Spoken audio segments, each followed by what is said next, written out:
Thank you. Thank you. Good morning, Molloy College. Oh, it's a better morning than that at Molloy College. Good morning, Molloy College. It is really my pleasure to be here, and thank you all for showing up with a great turnout today. I want to thank President Bogner. Let's give him a round of applause for having us here today. And I want to give you an idea of what a good guy the president is. He said any student who is here today gets 5 points extra credit for being here. Let's give him another round of applause, President Bogner.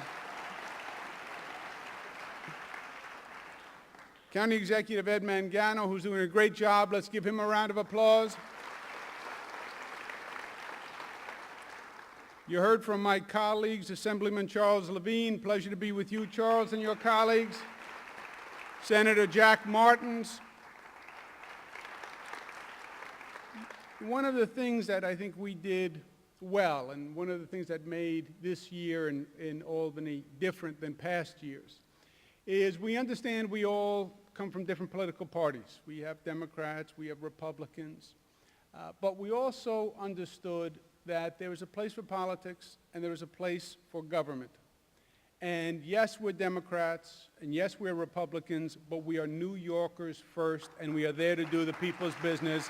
And that's how we operated this past year, thanks to this delegation.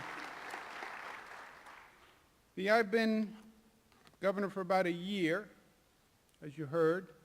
It was a long year, I want you to know. I feel it. I was at an event a few weeks ago, and a young lady who I knew for a long time came up and got up close to me, and she was like a little taken aback when she got up close to me, and she said, you know, you look, I said, older. The word is older. She said, well, I was going to say more distinguished. I said, yes, because the word is older. A little more gray hair, a few more lines in my face, but it was worth it because we really did get a lot of good work done. And we now want to use the good work from last year and use the success from last year to do even better this year. How do we step off from all that we accomplished last year to make this state an even better state today? In the beginning of the year, a chief executive gives, in my case, the state of the state. President gives the State of the Union address. County executive gives the state of the county. Basically a broad vision of what you think the situation is, the state of affairs, and what's your vision for going forward. What is the overall vision? You then do a budget a few weeks afterwards, and the budget is the specific plan of how to enact that vision. So we did the state of the state, and we did the budget in Albany, and I presented it to the legislature, but I wanted to present it to you because this is your government, it's your community, your families, your future, and the plans are really only relevant as they affect you and what you think of them. And that's why we're here today, to show you the plans that we've laid out and to find out what you think and hopefully to earn your support. Quickly, on where we were last year when we started off, there was no doubt that people all across the state were hurting. The slow economy had caused all sorts of hardship and pain and anxiety, people losing homes, people losing jobs. And the state of affairs in Albany, the government, was terrible. It was a government filled with scandals. It was ineffective. There was partisanship. We had one of the largest deficits in history, a $10 billion financial deficit. But worse than the fiscal deficit, we also had a trust deficit and a performance deficit and an integrity deficit. We had lost the connection with the people. We had lost the trust of the people. And when government loses trust, government loses everything. Because it's like anything else. Any relationship is only as good as the level of trust. And the state government in Albany had lost the trust of the people of this state. It was a bad situation. We had a state with problems, and we had people with problems, and we had a government that didn't have the credibility or the capacity to make a difference. We said when we started that we were at a crossroads and we had a choice to make. We could either remain dysfunctional and divided as a government, or we could come together and reestablish the government and move forward to rebuild our state. We made the right choice last year, and we chose to begin to change the culture of Albany, to put people first. And last year's legislative session will go down in the history books as one of the most successful legislative sessions in modern political history. And I want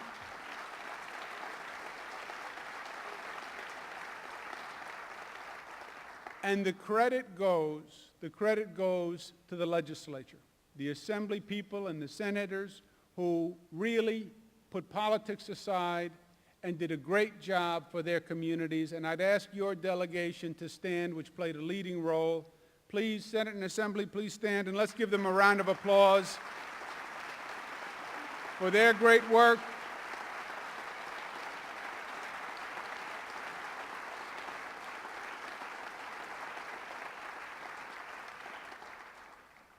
They are not just an effective delegation, they are also a good-looking delegation, aren't they?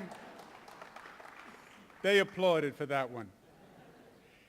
When you look at the list of accomplishments from the legislative year, it really was extraordinary. We closed the $10 billion deficit. We did it with no gimmicks. We did it on time. We enacted the first ever property tax cap because, as you heard from Senator Martins and from the county executive, property taxes are killing this state. You know it in Nassau. You're paying one of the highest tax rates in the nation. Nassau, Suffolk, Westchester, but all across the state. The property taxes are really chasing people from their homes. We closed 3,800 prison beds that we didn't need. We eliminated the MTA payroll tax, which was killing small businesses. We passed the toughest rent regulations in 30 years.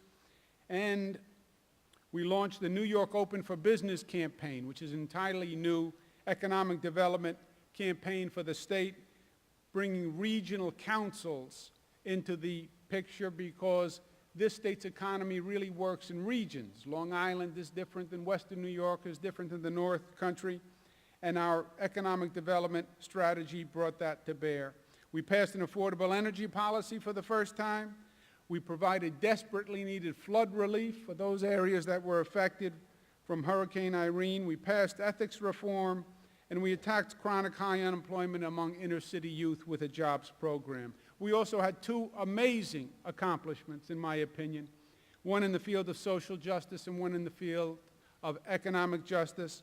In the field of social justice, we made history. We led the nation when we passed marriage equality for all New Yorkers.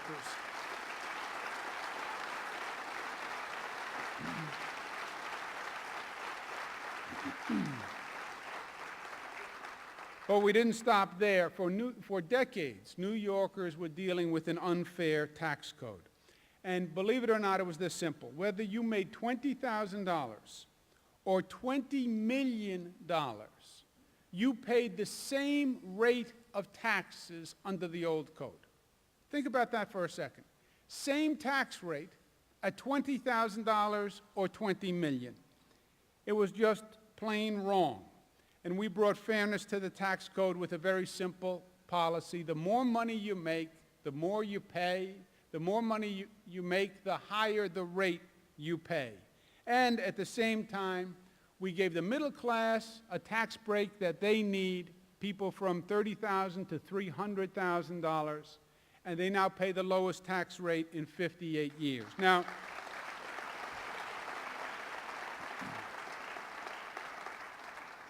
lowest tax rate in 58 years. It's almost hard to get your head around that, right? Because it was really a long, long time ago, 58 years. It was 1953, the last time taxes for the middle class were that low. Gas was 29 cents per gallon in 1953.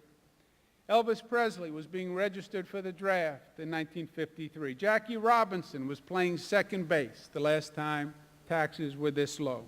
It was the first year the Corvette was created. Ed Mangano could tell you that. And me, I was just a twinkle in my father's eye at the time. But my father had big plans for me even then, I want you to know. So 2011 was a great year for the state. It really was. We did a lot, but in truth, we have only just begun, because these are big problems that we're dealing with. It's taken many years to get into this situation. It's not going to be changed in 1 year. And now is actually the time to pivot on the success, pivot on the credibility, and get to work building a new New York for the state. We have big problems, so we're going to pose big solutions. We're going to begin by building on our economic strength. New York is a destination location. Tourists spent $50 billion in New York in 2010. It is the largest single industry for the state, is bringing tourism here. One of the things about tourism, one of the factors is the state has to stay competitive.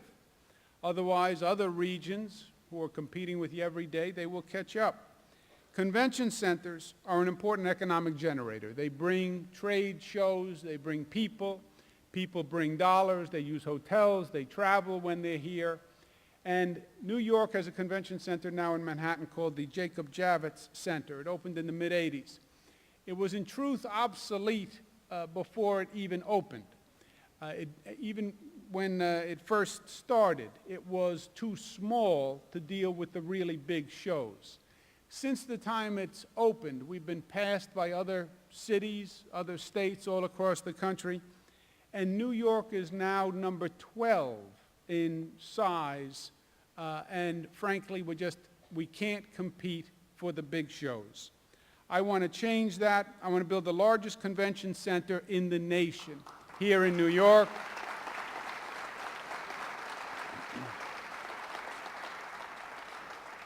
It will bring tens of thousands of jobs to New York. We would have the largest convention center. We would go from number 12 to 1. We would do it at Aqueduct Racetrack. We believe we can have it privately financed for $4 billion. It'll be an economic engine for Long Island and the entire downstate area, and I want to do that this year. Last year, we got serious about economic development all across the state. We started regional councils, as I mentioned earlier, that worked on developing the economy for that region. How does Long Island, how does Nassau, Suffolk come together, forget the boundaries, forget the differences, and come up with one comprehensive plan that's going to make the Long Island economy flourish? You did that extraordinarily well. You won a big award. I want to do a second round this year, another $200 million to keep the economy going in the state of New York. Another potential engine for the economy is casino gaming. Now, in a perfect world, I would not support casino gaming. Casinos, betting, gambling is not the optimum form of economic development. There is no doubt.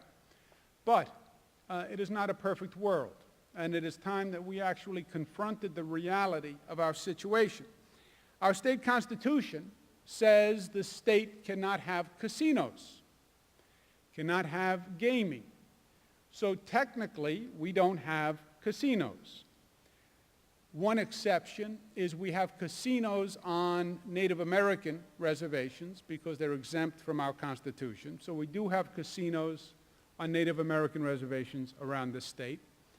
And we couldn't have casinos, so the state developed a business called racinos. What is a racino? It's a casino with an R. That's what a racino is. And we have developed these racinos all over the state. And we have tribal casinos all over the state. And all the states surrounding us have casinos.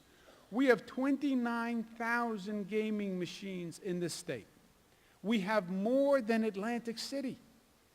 So it's not really whether or not we go into the casino business. We are in the casino business.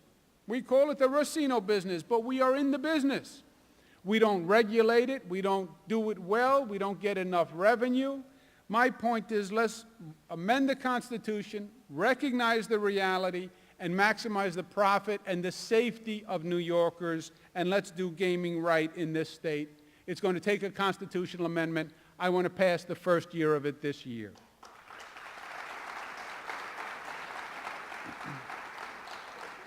We have to get the economy going. We have to create jobs. We also have to make New York State safe. And it's a great opportunity to rebuild New York because we do need the jobs. We need to rebuild our infrastructure to be competitive.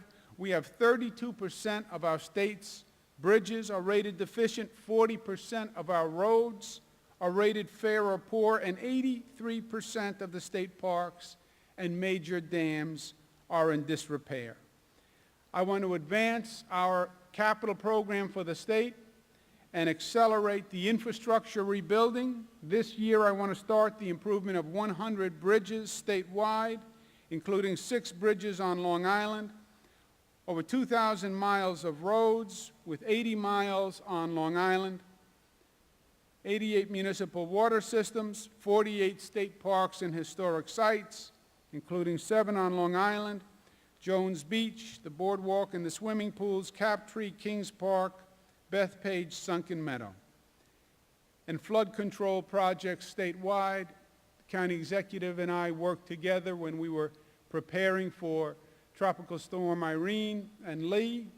I don't want to get into a big discussion about is there global warming or not.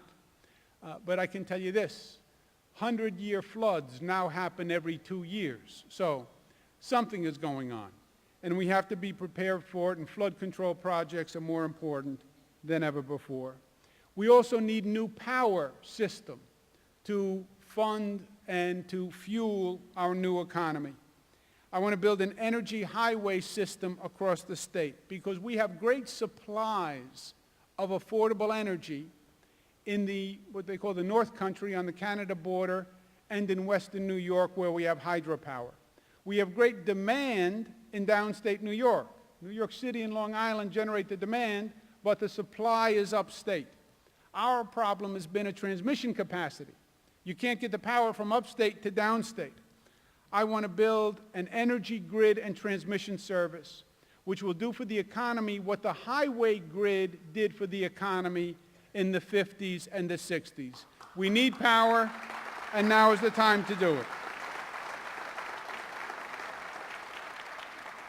We'll do a statewide master plan and generate $2 billion in economic activity.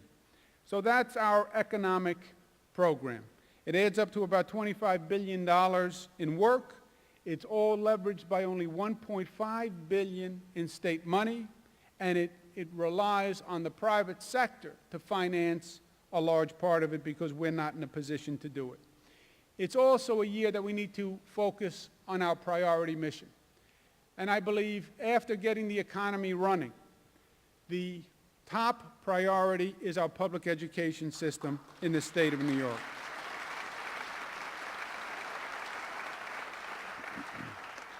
I learned my most important lesson as a rookie governor, my first year, in the area of public education. I learned that public education is really big, big business in the state of New York. They taught me that. I learned that everyone in education has a high-priced lobbyist. Superintendents, they have lobbyists. Principals have lobbyists. Teachers have many, many lobbyists. School boards have lobbyists, maintenance personnel have lobbyists, bus drivers even have lobbyists. You know the only group without lobbyists in Albany are the students. You're exactly right. Well,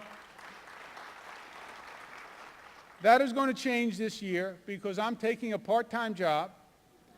I'm going to be governor of the state of New York, and I'm also going to be the students' lobbyist for New York.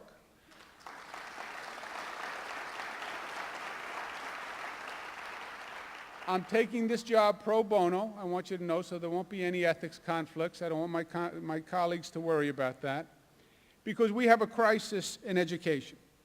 And it's happened slowly, but we've gotten to a place where education is more about the business interests of education than it is about the students' interests.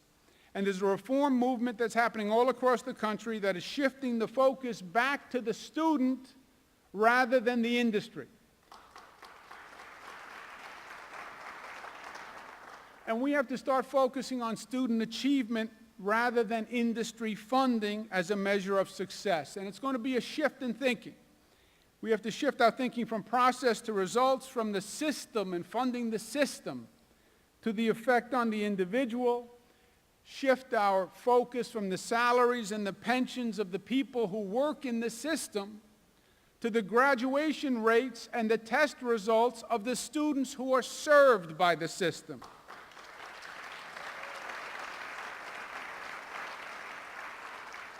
It's not about the bureaucracy. It's about the student.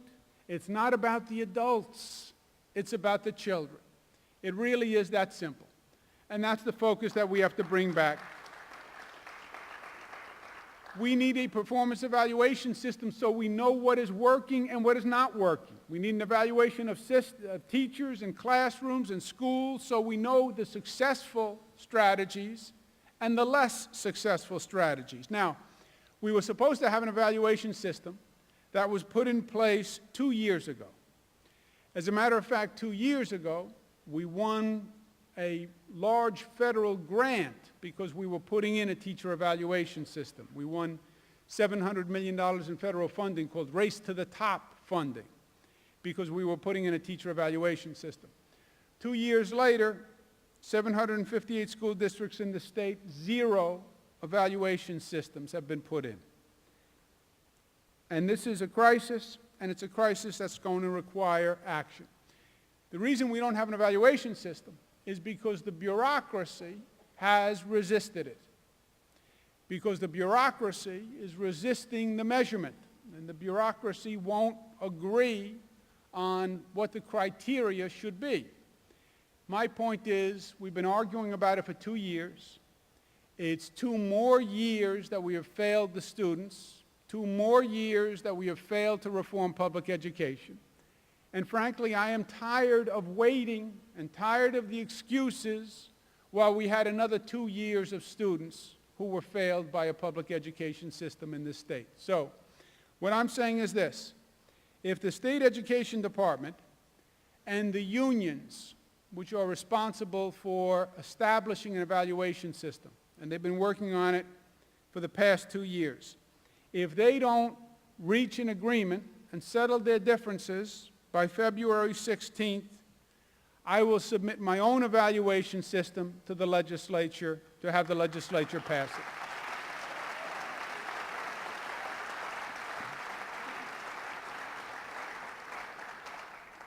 Once we have a statewide system approved, then we're going to go to all the school districts across the state, 758 school districts, and say, you now have 1 year to come up with the local version of that evaluation system, which means the school district is going to have to sit down and talk to their local union, and we'll give you a year. But at the end of the year, we want an evaluation system in place finally, and if you don't have an evaluation system in place, we're not going to give you any increase in state funding at the end of the year. If you want the money, perform. If you want the money, do your job. That's how life works. You don't get money for nothing. You get money when you perform. So the equation is simple. No evaluation system, no money, no increases in funding, period. Just for dramatic emphasis. Just in case I didn't make myself clear. If we're serious about education, we really have no choice to do it. But when you put this agenda together and you combine it with last year's agenda, it is really going to be a powerful 1-2 punch. We have momentum. We have momentum coming out of last year. I think this agenda will build on that momentum. It is comprehensive.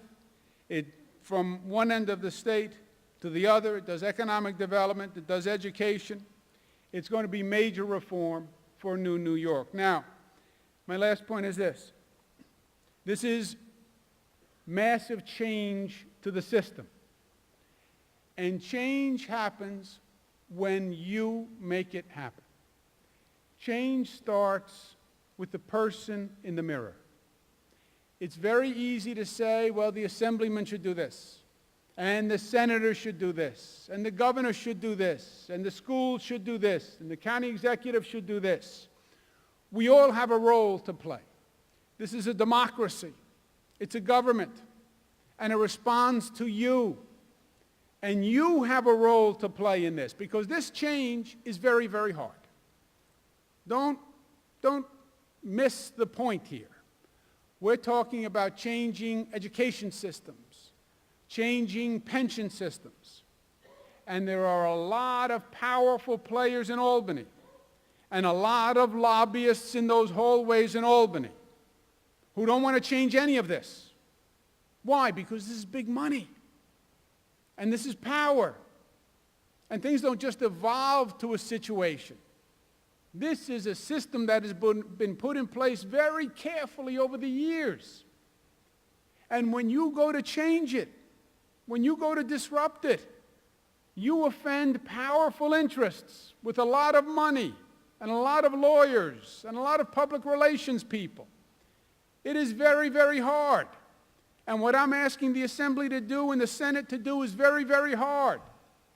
And when they go up to Albany, they're going to have people all over them saying, don't do this. Don't do this. Powerful people, rich people, all over them. You know when change comes?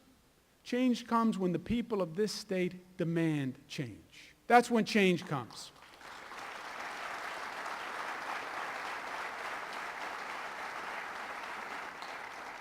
And it is your government. It is your government. Take control. If you care about public education, if you care about the direction of this state, then you have to do something about it. And you have all the power in the world. You have the power right here. This is the ultimate power in the system. Do you know what this is? This is how you move a voting lever in a voting booth. You have the vote. You have the power. You can do it, but you have to do it. And if you don't do it and you create a vacuum and the people remove themselves from government, then other people will step in. And the special interests step in. And the government winds up responding to the special interests and not to the people. That's not going to happen this year.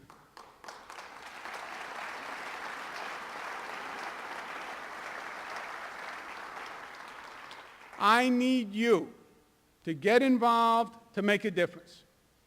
Let your legislators know that you're behind them. Let your legislators know that if they do the right thing, they're going to be supported by you. And you'll be there and you'll support them and you'll campaign for them and you'll appreciate it when they do the right thing. That's when change comes. We have a great momentum coming out of last year. And I fully believe that we're going to get this agenda done this year. And we're going to make this great state of New York greater than it has ever been before. Together, we're going to do just that. Thank you, and God bless you.